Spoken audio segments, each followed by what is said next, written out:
Hello, welcome to Not for Exam, and I am your host Sujit, and we are going to talk about toppling on a rough surface and on an inclined plane. Let's see the following case. When the surface is rough, a force F is applied parallel to the upper surface. Friction force will develop to prevent slipping, and normal force N will shift towards the front edge to maintain rotational equilibrium. For rotational equilibrium, torque about center C, tau C will be 0, therefore F into A by 2 plus F into A by 2 will be equal to N into X, that is mgx, and applied force F will be equal to friction force F until slipping starts. For this, 2F into A by 2 is equal to mgx, and so minimum value of F to rotate the body will be at X equal to A by 2, and for this F minimum, 2F minimum into A by 2 is equal to mg into A by 2, or F minimum comes out to be mg upon 2. So for rotation without slipping, maximum friction force mu mg must be greater than F minimum, that is mg by 2, or mu greater than 1 by 2. And so if mu less than 1 by 2, that is friction is not sufficient, then there will be slipping first, and in this case body will turn if net torque about C is greater than 0.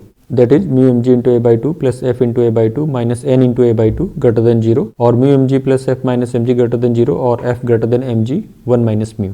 Once the turning starts, torque of force F about point P increases and torque of mg about point decreases, and the body will continue to rotate and later it will topple. Body will topple after a time and will not return back as torque of mg about P changes its direction in favor of toppling when line of action of mg crosses the edge. Let's see an example of toppling on an inclined plane. We can see from the diagram that line of action of mg crosses the edge at P at an angle theta greater than tan inverse A upon h, and in this case torque of mg about P will favor toppling and body will topple.